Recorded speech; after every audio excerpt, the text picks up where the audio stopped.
Some stories leave you haunted, not because of monsters lurking in the shadows, but because of the ones hiding in plain sight.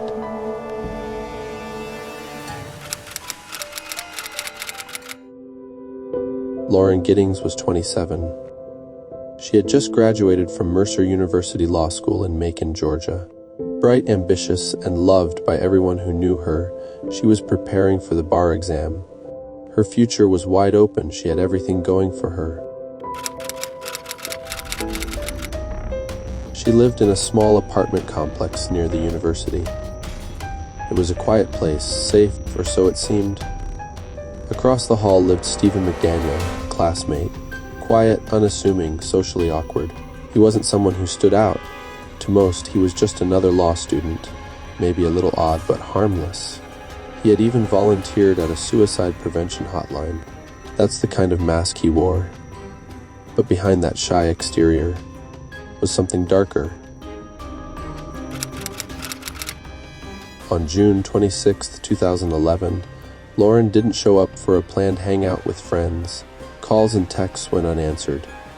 Her door was locked. It didn't take long for her loved ones to realize something was wrong, truly wrong. Police were called. They entered her apartment and found no sign of Lauren. Her wallet, her keys, her cell phone, all there. But she was gone.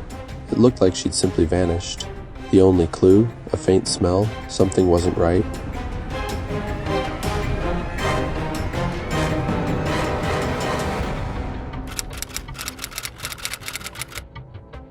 Stephen McDaniel joined the crowd of concerned neighbors.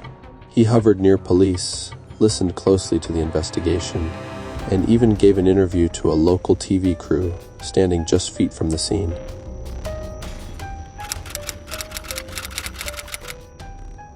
That interview would become infamous. In it, McDaniel feigned shock, said he couldn't believe Lauren was missing, that she was such a sweet girl. That was living there? Yeah, Lauren was my neighbor. We're just trying to find out where she is at this point. I mean, no one has seen her since Saturday. I mean, the last time anyone heard from her was an email that she sent out, and no one's heard from her since. Did you see her hang out with anyone at the time, anything like that? I mean, no one has seen her since Saturday. I haven't seen anything. I mean, I've always heard noise outside, but it's just people walking by pretty much. And she just recently graduated from Mercer? Yeah, she and I we were both JD students. We graduated back in May. What kind of person was she? I mean, what did you see her? I mean, she's as nice as can be. I mean, very personable, very much a people person.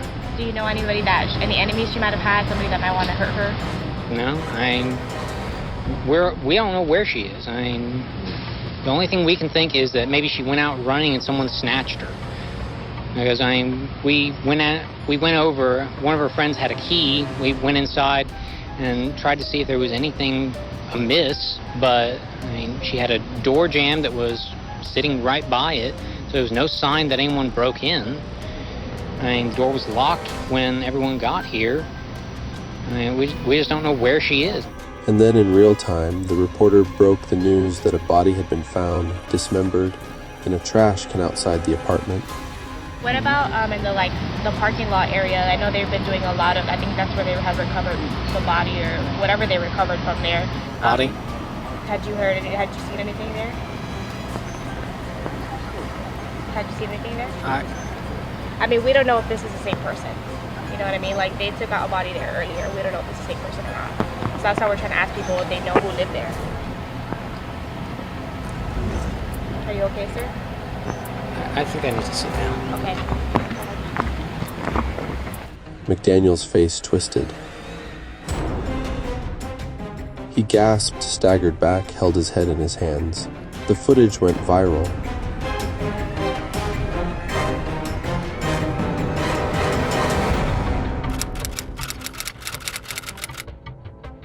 At first glance, it looked like raw human shock, but there was something off, something performative. He wasn't learning something new. He was reacting to something he already knew, because that body was Lauren's, and he had put it there. Lauren had been murdered in her own bed. She was asleep when McDaniel used a stolen master key to enter her apartment.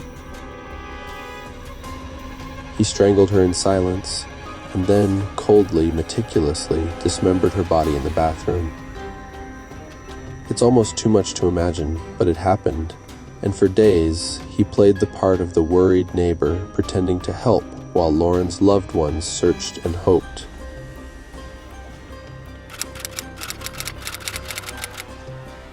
Investigators were suspicious of him almost immediately. He was evasive, nervous, his stories didn't add up. They searched his apartment, and what they found was horrifying. Lauren's underwear hidden in a drawer, a hacksaw. Surveillance footage showing him stalking her, filming through her windows at night, and even darker digital evidence, searches about how to break into homes, how to kill, how to hide a body. It was undeniable. Faced with overwhelming evidence, Stephen McDaniel eventually confessed. The coldness in his voice, the lack of emotion, it left detectives shaken.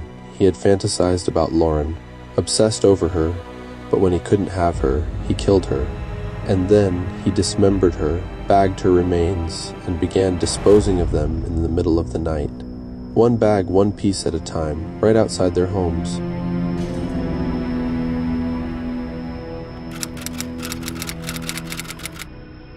But it didn't end with his arrest.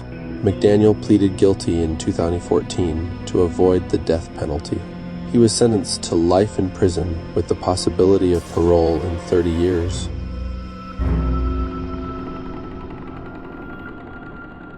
It wasn't just the murder that disturbed investigators, it was the calculated way he blended in afterward. The way he tried to insert himself into the narrative as a bystander. I don't know anyone that would want to hurt her. She was as nice a person as there is.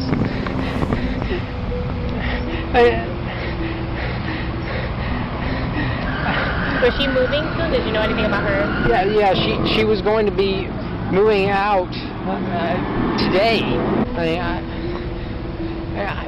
Why would anyone do this? Maybe I could have helped.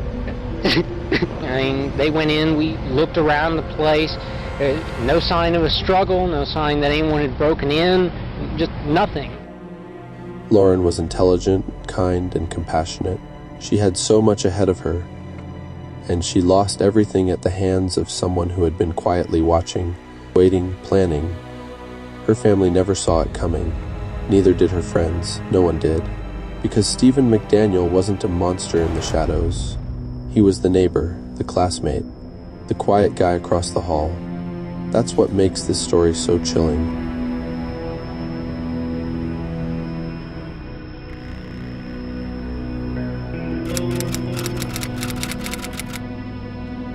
This isn't just about a horrific crime. It's about the danger of assumptions, about the evil that can wear a polite smile and hold open doors. It's about trust, violated in the worst possible way. Why would anyone do this? Did you hear anything? No. I just heard something. Maybe I could have helped. Okay, don't worry. Do you want to sit down for a second? Get something to drink? Do you know if a bunch of her friends are getting together or anything? That's how I found out that she was missing. A bunch of her friends came over yesterday night around midnight, and they hadn't seen her since Saturday, so they were trying to find out where she was. So they were knocking on neighbors' doors and stuff? No, they went in, they had a key to her apartment, and they checked around, didn't see anything out of place. It was locked when everyone got there. That was midnight? Yeah, around midnight, and then we went over to law school to see if maybe she was over in the library studying or something.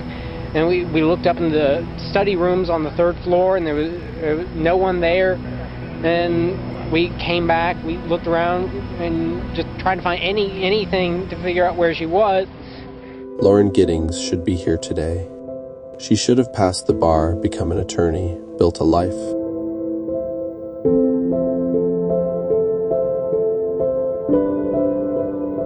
I know everybody in this room is happy about the ceremony today. Instead, she became a headline.